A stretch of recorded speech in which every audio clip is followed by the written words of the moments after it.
নমস্কার। এখন আমি আলোচনা করব ভাইফোঁটা বা ভ্রাতৃদ্বিতীয়া নিয়ে। দীপাবলি উৎসবের পঞ্চম দিনে পালন করা হয় ভাইফোঁটা।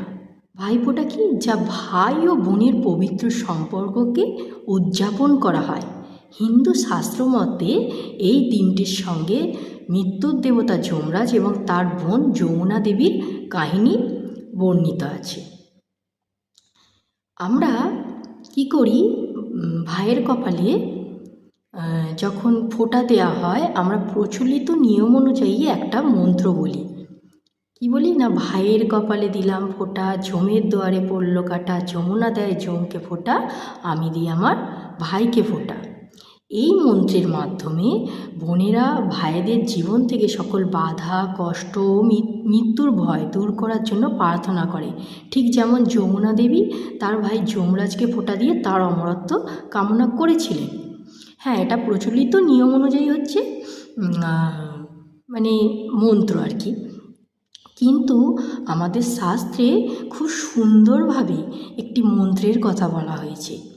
আমরা জানি যে কোনো দেবদেবীর স্তব বা পূজা করতে গেলে আমাদের সংস্কৃতে মন্ত্র উচ্চারণ করতে হয়, যেহেতু দেবভাষা সংস্কৃতম, বেদভাষা সংস্কৃতম, মানে এক কথায় বলা চলে আমাদের ঈশ্বর এই সংস্কৃত ভাষাই বোঝে।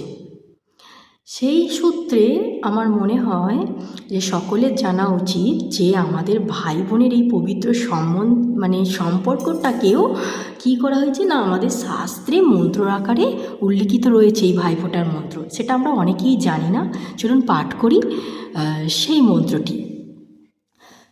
ভ্রাতস্ত্বব ললাটে অদ্য সুধা সিদ্ধি লগ্নিকা আয়ুর্ধনং যশ বৃদ্ধিঃ সুখং সর্বার্থ সিদ্ধয়ে।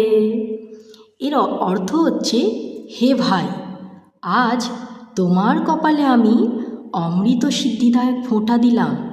তোমার আয়ু, ধন, যশ ও সুখ সমৃদ্ধি হোক এবং সকল মনস্কামনা তোমার পূর্ণ হোক।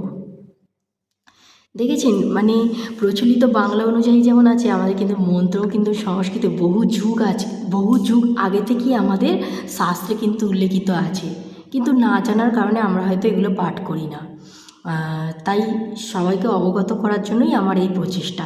চলুন আর একবার করি সেই ভাইফোঁটার এই স্তবটি। ভ্রাতস্তব ললাটে অদ্য সুধা সিদ্ধি লগ্নিকা আয়ুর্ধ